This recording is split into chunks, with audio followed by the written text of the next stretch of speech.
እስቲ ዮኒ ማኛን ተመልከቱት። ሙስሊም ሆኗል፣ ጴንጤ ሆኖ ነበረ፣ ከዛ ኦርቶዶክስ ሆነ፣ ከዛ ኤቲስትና ፓጋን ሆኖ ነበር፣ ሃይማኖት የለሽ ሆኖ ነበረ። ፖለቲከኛ ይሆናል፣ ዘረኛ ይሆናል፣ የሆነ መንግስት ይደግፋል። ይሄን ተወው ወደዚህ ይመጣል፣ ይሄን ተሰሩ መልሶ ደግሞ የተሳደበውን ደግሞ ይደግፋል። ይሄ ሁሉ ነገር በወንድማችን በዮኒ ማኛ ላይ ይታየ ነበረ። መንፈስ ቡዳ ሲሆን በእኛ ውስጥ ቡዳ ሲሆን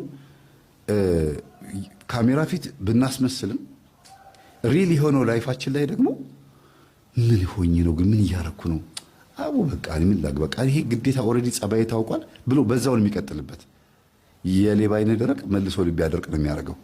ቀጥሎ ደግሞ ምን ያደርጋል? ካፈርኩ አይመልሰኝ ያደርጋቸዋል። ካፈርኩ አይመልሰኝ ማለት ተነቅቶባቸው ታውቆባቸው የሚያወሩት ነገር ተራ ነገር እንደሆነ ህዝብ እንደሚያውቅ እያወቁም ይቀጥሉበታል በዛው። ከዛ ደግሞ ናርሲሲስት የሆነ ባህሪያቸው ይመጣል። ናርሲሲስት ማለት ራሳቸውን አካብደው ለሰዎች መግለጽ፣ የተዋረዱ ሰዎች ሆኖ እንዳይታወቁ እንዳይታዩ በሰዎች ስነ ልቦና በሰዎች ልብ ላይ ስለነሱ ክብደት ለመስጠት መጽሐፍ ቅዱስን ተገን ያደርጋሉ፣ ሃይማኖትን ተገን ያደርጋሉ፣ ፖለቲካን ተገን ያደርጋሉ፣ መጽሐፍቶችን ተገን ያደርጋሉ። እነሱ ጥሩ እንደሆኑ ለማሳየት እነሱ መልካም እንደሆኑ ለማሳየት ፈጽሞ አሁን የጌታ እንደሆኑ ለማሳየት አሁን እንደዳኑ እንደተለወጡ ሀብታም እንደሆኑ በጣም የሚገራርም ስራዎች እየሰሩ እንደሆነ ለማሳየት በካሜራ ፊት ይተውናሉ። ከካሜራ በስተጀርባ ከመድረክ በስተጀርባ ግን ላይፍ ሌላ ነው። ይሄ ነው ቡዳ መንፈስ ማለት። ይህንን ጠላትን እንድትቋቋም የሚያግዝህ ታዲያ የዕለት አምልኮት ሲኖርህ ነው። ጠዋት 21 ማታ 21 ስብሐት ለአብ ስብሐት ለወልድ ስብሐት ለመንፈስ ቅዱስ ሃሌሉያ ለአብ ሃሌሉያ ለወልድ ሃሌሉያ ለመንፈስ ቅዱስ እያልክ ሰግደህ ወይ 27 ሰግደህ ስትወጣ እጅህን ወደ እግዚአብሔር ስለዘረጋህበት እጅህ የነካው ነገር ሁሉ ተባርኮ ይውላል። እየሰማችሁ ነው? ተባርኮ ይውላል። በቃ የምትጽፍም ከሆነ የምትጽፈው መልካም መልካሙን በጎ በጎውን ለአንተ የሚሆነውን ነው። እንዲህ ያላመለክበት እጅና ያልሰገድክበት ጉልበት ሁል ጊዜ በስውር ለሚያይ ጠላት እጅ ውስጥ ይገባል። ማታም ደግሞ ዝም ብለህ መተኛት አይደለም፣ በስውር ለሚያይባትህ እንደዚሁ ክብር ምስጋና ይግባ ብለህ ሰግደህ በርከክ ብለህ ጸልየህ ቅዱሳንን አመስግነህ የመላእክት እርዳታን ጠይቀህ በስውር ነው የሚያዩት። አንተ የምታየው ዓለማዊውን ነው፣ እነሱ የሚያዩት ጥልቁንም ከውስጥም ከላይም ከውጭም ነው። አይናቸው ብርሃናዊ አይን ነው። ኤክስሬ እንኳን አለን አይደል? እንደኛ በአቅማችን ይሄው ኤክስሬ አለ አይደል? ስትፈልግ ኩላሊት ስትፈልግ ሳምባህን የሚያያል አይደል? ይሄኛው ይሄ በሰውኛው ነው፣ ግን ነፍስህን አያይም እሱ ወይም ሰይጣንን አያይም። ሚሊዮን ሰይጣን እያለ ኤክስሬ ውስጥ ብትገባ ሚሊዮን ሰይጣን አይታይም። የሚታየው ያንተ ስጋ ነው፣ ይሄ ስጋው ብቻ ነው። እና በውስጥ ግን ብዙ ጠላት አለ። ያንን የሚያጠቃልህ በስውር የሚያይባትህ ነው። በስውር የሚያይባትህ በግልጽ ጠላትህን ይዋጋልሃል ማለት ነው። እዚህ የምታየው ሁሉ በስውር የገባ ነው እንጂ ሲገባ እኔ ገብቻለሁ ያለ ሰይጣን የለም፣ እኔ ያስኩት ያለ የለም። ግን ጸሎት ቤት ካለህ መንበርከኪያና መስገጃ ካለህ ሲገባም ታውቀዋለህ። የምታውቀው ምንድነው? መንፈሳዊ ነገርህ ላይ ንቃት እንዳይኖርህ ያደርጋል። የመጀመሪያው ትልቁ አሰራሩ እሱ ስለ መንፈሳዊ ነገር የሚሰማህን ስሜቶች ማጥፋት ነው። እዚህ ላይ ደግሞ 3 አይነት ስሜቶች አሉ። ወደዚህ ቀደም ብለህ ዝም ብለህ ቤተክርስቲያን ትመላለስ እንደሆነ ተመላልሶ ይለምዳል እሱ። ይሄ እንዲህ አይነት ለማዳ ሰይጣኖች አሉ። ለማዳ አንበሶች እንዳሉ ሁሉ ለማዳ ሰይጣኖች አሉ፣ ለማዳ አጋንንቶች አሉ። ይመላለሳል አብሮ። ግን አንዳንድ መሰረታዊ ነገር ላይ ህይወትህ በጠላት እጅ መያዙ ይታወቃል። አንደኛ ልጸልይ ስትል ይጠፋል። ሁለተኛ እሰግዳለሁ ስትል አቅም ያንሳል። በጎ ነገር አደርጋለሁ ስትል ደግሞ ያምሃል፣ ውስጥህን በሐሳብ ያምሃል። ቸርነትን ቅንነትን በህይወትህ እንዳትይዘው ይፈልጋል። ይሄ ዝም ብሎ ማቶስቶስና ወሬ ብቻ መንሸዋከክ ብቻ ያበዛብሃል። ይሄ በቃ ወደ ቤተክርስቲያን የገባ ሾካካ ነው ማለት ነው። ሾካካ ሰይጣን አለ። ሹክክ ይልና አብሮ በቃ እዚሁ ይለማመዳል። ከዛ እንዳውም ውጪ ከምትሰራቸው ክፋቶች ይልቅ የበለጠ እዚህ ተመሳስሎ ካንተ ጋር የሚሰራው ክፋት ይበልጣል። ይሄ እንዲህ አይነቱ ሞላጫ ሰይጣን ነውና ይመሳሰላል ማለት ነው። ለዛ መመሳሰል ዋናው ትልቁ ነገር አለማምለክና ቅንነት አለመኖር ነው። የተፈጥሮ ቅንነት ማጣት የበለጠ ይህንን ሰይጣን ያሻሽለዋል። ይሄኛው አይነት ሰይጣኖች ቶሎ አይወጡም፣ ቶሎ አይያዙም። ምክንያቱም እናቃለን የሚል ባህሪያትም አላቸው። ዕውቀት አለን፣ በደንብ ወንጌል ተምረናል ወይም ደግሞ ማስተማር እንችላለን የሚልም ባህሪ አለው።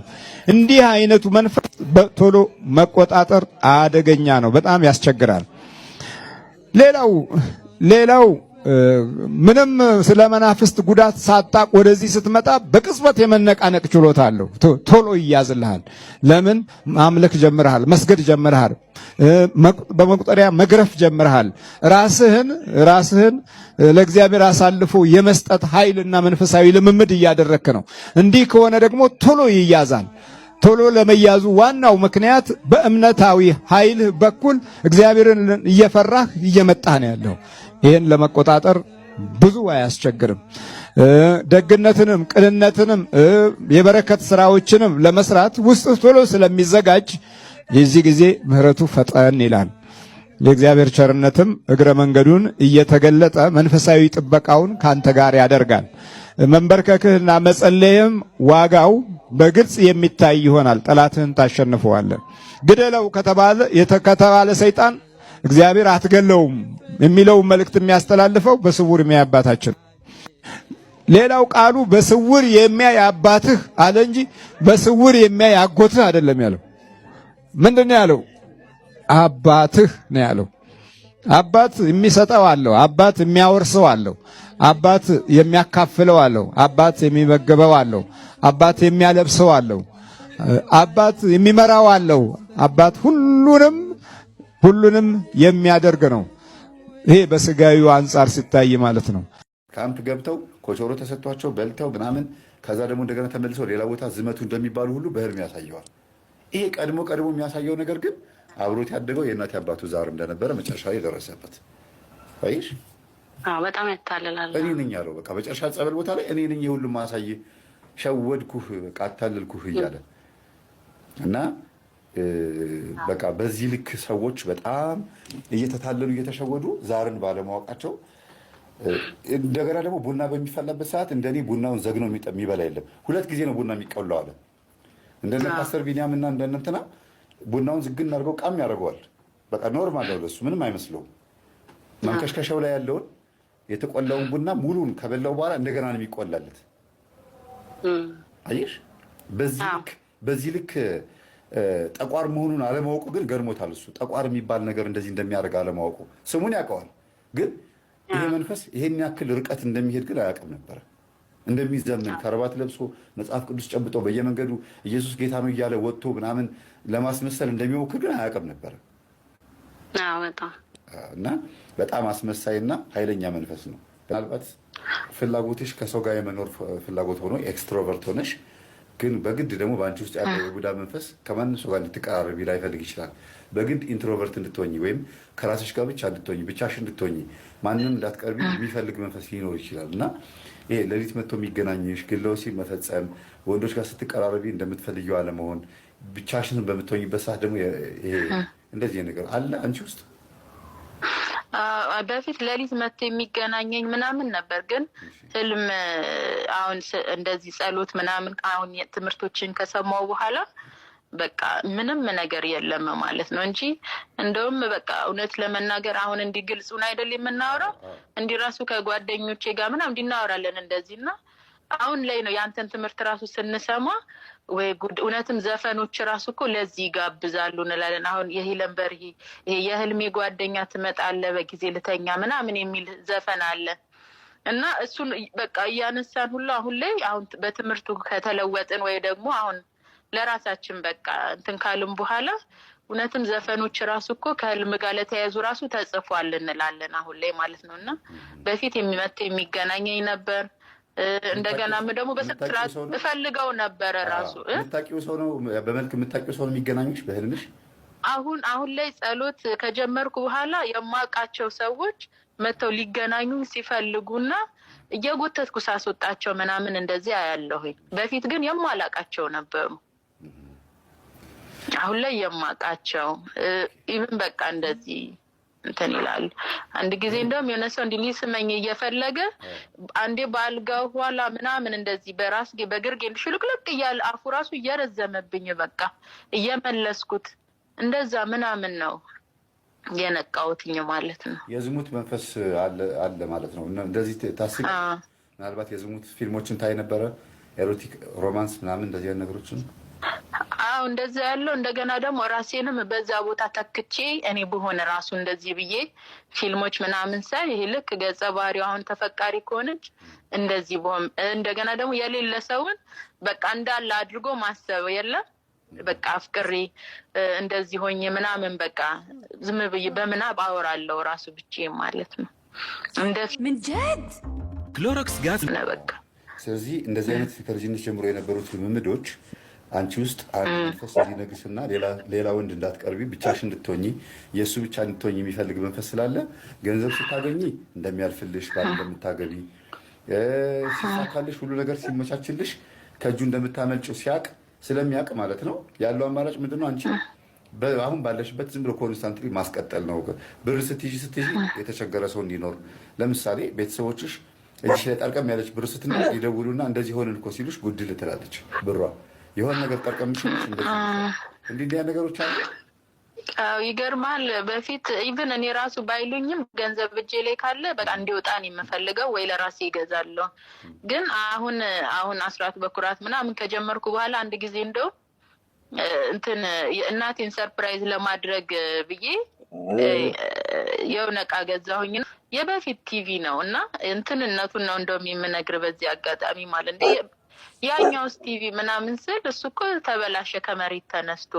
የጠየቁሽ ምንድን ነው ይሄ ልክ ገንዘብ እጅሽ ላይ ሰብሰብ ሲል የማይወድ መንፈስ ይኖራል። ለምን ገንዘብ ስትይዥ የት እንደምትሄጂ ምን እንደምታሰሪ ለምሳሌ ቤት ከሳም ማሰራት፣ ድሃ መርዳት፣ ለቤትሽ ዕቃ መግዛት፣ ከዛ ስለ ትዳር ማሰብ እንዲህ አይነት እቅድ እንዳለሽ ካወቀ ቶሎ ገንዘብሽን ከስር መብላት ለምን እዚህ ቅድ ላይ እንዳትደርሽ ማለት ነው። ካገባሽ ታመልጨዋለሽ። ለምሳሌ በልጅነትሽ የበላሽ የዝሙት መንፈስ የቡዳ መንፈስ ካለ ያ መንፈስ አብሮሽ ነው የሚያድረው እና ማንም ሰው እንዲያይበት አይፈልግም። አንድ በይ። ሁለተኛ መስተፋቅር የላከብሽ ሰው ካለ ባይሳካለት እንኳን የመስተፋቅሩ ሰውየው ባይሳካለት እንኳን መንፈሱ ግን አንቺ ውስጥ ሆኖ በሰውየው መልክ እየመጣ ሊገናኝሽ ይችላል። ወይም ደግሞ ባይገናኝሽም እንኳን የማንም እንዳትሆኑ ክፉ ሊሆንብሽ ይችላል። አዎ ደግሞ አሁን የመስተፋቅር ራሱ ስትል ትዝ አለኝ። አንድ ጊዜ ከዚህ በፊት የዛሬ 3 ዓመት ምናምን ደውዬልክ ነገር ነው። አንደኛ ስለ ራስሽ ማሰብ አለብሽ። ምንድነው ዓላማዬ? ቅድም የጠየኩሽም እሱን ነው። ለወደፊቱ ምን ማድረግ እፈልጋለሁ? ማግባት ነው የምፈልገው? ኢትዮጵያ ሄጄ አዲስ አበባ ገብቼ ወይ የሆነ ነገር እንደዚህ ዕቃ ገዝቼ ምናምን ራሴን በራሴ እያስተዳደርኩ ነው መኖር የምፈልገው? በዚሁ ነው የምቀጥለው? ይሄ ነገር አንድ ማሳረፊያ ልትሰጪው ይገባል። ይሄ ራሱ እኮ አንድ ከባድ ውጥረት ነው። በቃ ምንድን ነው የምፈልገው እኔ? ባል ቢመጣ እሺ የምል ነኝ ወይ? ምን አይነትስ ባል ነው የምፈልገው? ልጅ መውለድና ማሳደግ እፈልጋለሁ ወይ? በዚህ ነው ወይ የሚቀጥለው? የቤተሰቦቼ አሳዳጊና ጠዋሪ ብቻ ነው ወይ ሆኜ የምቀረው? የራሴ ላይፍ መቼ ነው የምኖረው? ይሄ ነገር አንድ ውሳኔ ልትሰጪው ይገባል። አሁኑኑ እዚሁ ላይቭ ላይ ሆነሽ ውሳኔ ስጪ።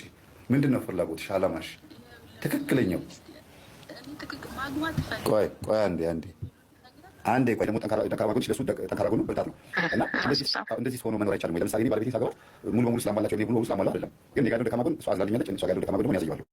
እንደገና ደግሞ ያቀፍኩት ደግሞ አለ መልካም ጎኗን አቀፍዋለሁ። እንደገና ደግሞ አንዳንድ ሸክም ያለ 3 ነገር ነው ትዳር ላይ ማቀፍ፣ ማዘን፣ መሸከም ነው። እነዚህ 3 ነገሮች ወሳኝ ነው። እግዚአብሔር በትዳር ላይ ጣልቃ ገብቶ ይሰራል ብለሽ ማሰብ ነው። እግዚአብሔር እሱን ነው በቃ ጣልቃ ገብቶ ይሰራል በሚለው ነው።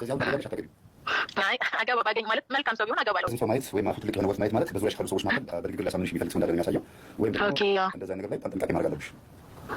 ስለዚህ በእግዚአብሔር ዓይን ፊት የቅዱሳኖቹ ሞት ምን ያለ ነው ማለት ነው? የተከበረ ነው። ሰው ቢያዋርደው ይህንን ክብር ማንም አይነጥቀውም።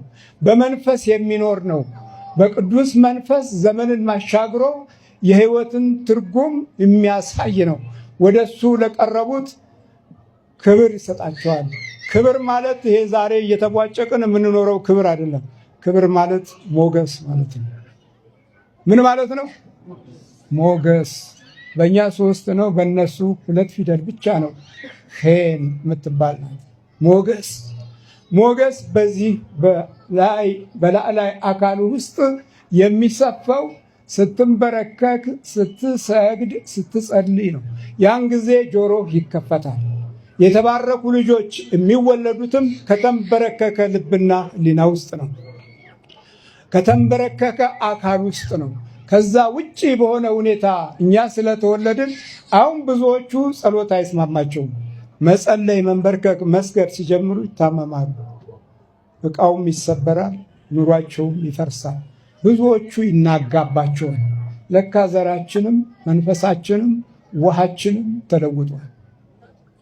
በጣም ነው የተለወጠው። ተለውጧል አይምሰላችሁ።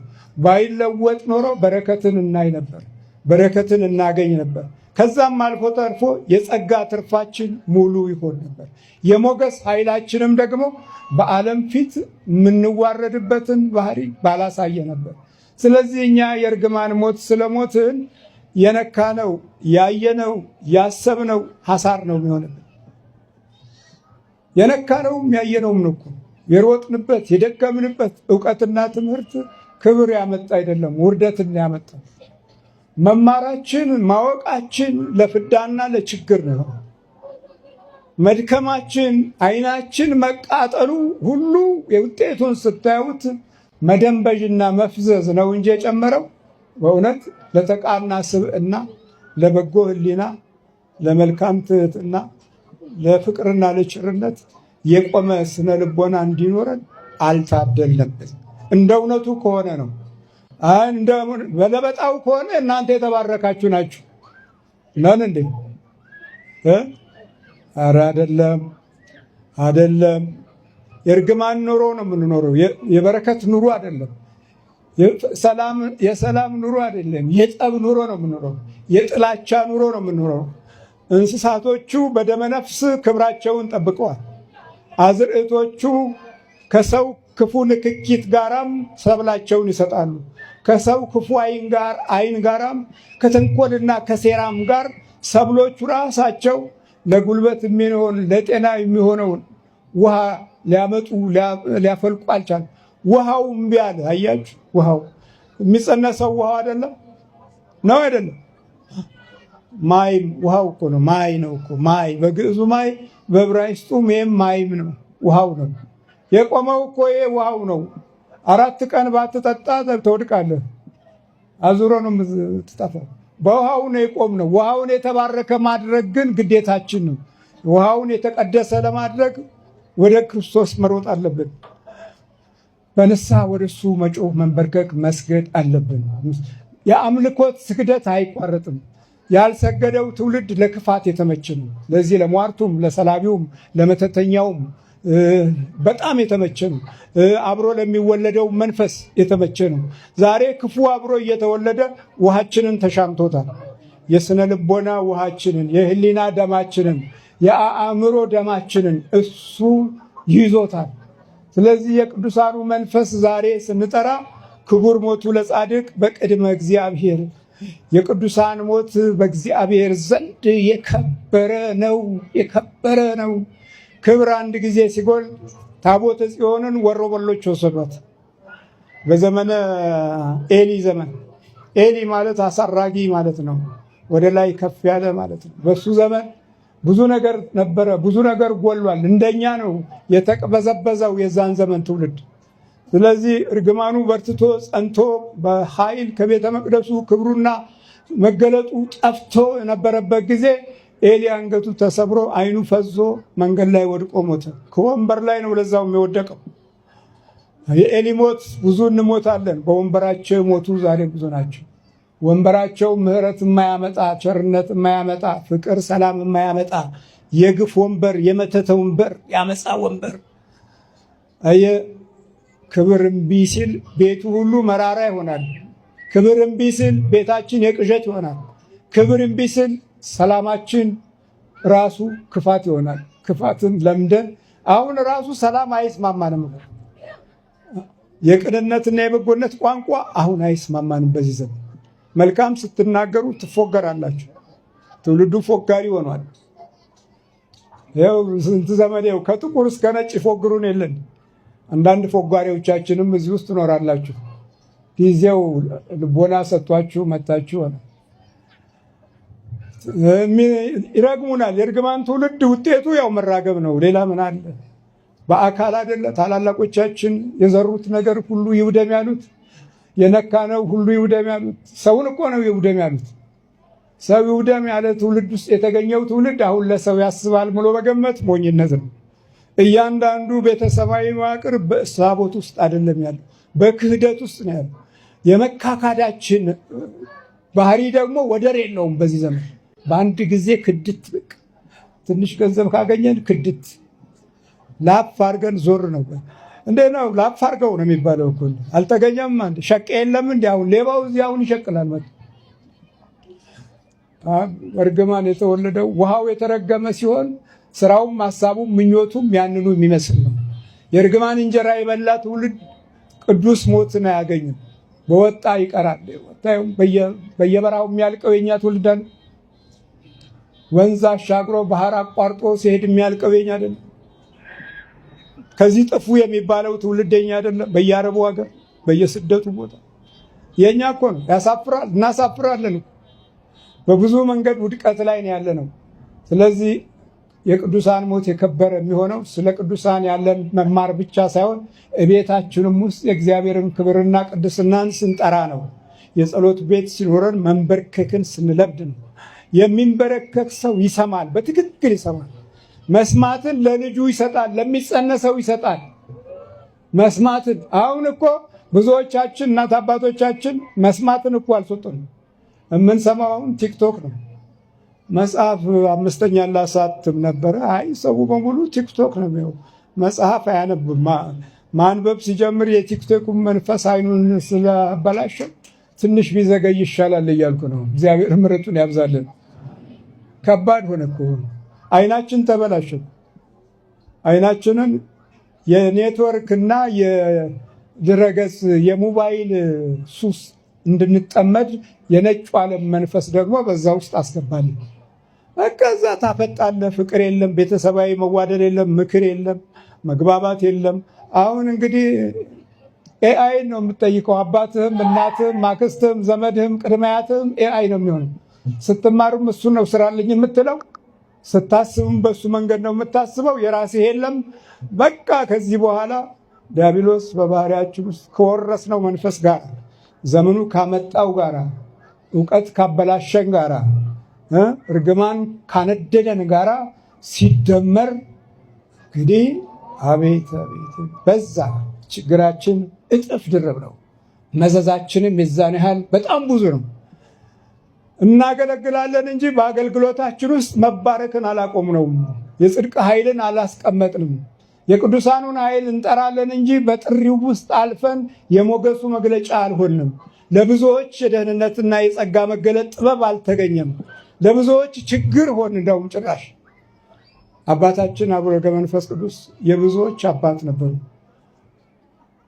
የብዙዎች አባት፣ የብዙዎች አቡዬ በኦሮመኛ ነው። አቡዬ አቦ የሚለው በኦሮመኛ ነው። አቦና አባ ኪያ እያሉ የለመኗቸው ዛሬ በዚህ ክብር ውስጥ እንድናልፍ ራሳችንን ማዘጋጀት ያስፈልገናል። ዝም ብለን ባለፉትና ቀድሞ በተቀበሉት ቃል ኪዳን ብቻ እንድናለን ብለን አይደለም። እንድናለን ብለን የራሳችንንም መክፈል አለብን። መንበርከክ ልመድ። እነሱ ተንበርክከው ነው። አባታችን ተንበርክከው ነው። መስገድ ልመድ።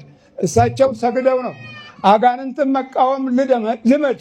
እሳቸው አጋንንትን ተቃውመው ነው። ዛሬ ከህይወታችን ውስጥ ያለውን ጠላት ስንገስጽ እኮ አንዳንዱ ያሾፋል፣ ይቀልዳል። በቤተ ክርስቲያን ውስጥ ረጅም ዘመን ፈይተው ቁጭ ብለው በሰው ልጅ ህይወት ላይ ያለውን የክፉ መንፈስ ስልጣን እና የእግዚአብሔር የመድኃኒታችን የክርስቶስን ማዳን በምናሳይበት ጊዜ ዝም ብሎ ሰይጣን ያስለፈልፋል ይላል። የሚለፈልፈው እኮ የሰው ልጅ ላይ ነው ያለው። ክቡሩ የሰው ልጅ ላይ በአርአያ ሥላሴ የተፈጠረው የሰው ልጅ ላይ ነው ያለው። እርሱም እርኩስ በመባል ይታወቃል። መጽሐፍ ቅዱስ እርኩስ ካለው እኛ ቅዱስ ልንለው አንችልም። ይቻላል? አይስማማውም። ቅዱስ አይስማማውም። እርኩሱ ከተቀመጠ ምን ሆን? እኛም እርኩስ ሆን ማለት ነው።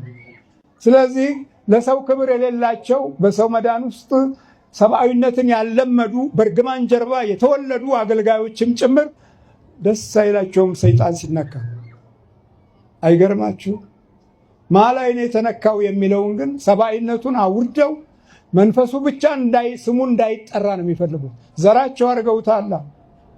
ብዙ እኮ የምናውቀው ብዙ ነገር አለ እኮ ብዙ አብዛኛው ትውልዳችን ለዲያብሎስ እጅ ሰጥቷል። እግዚአብሔር ምሕረቱን ያብዛል።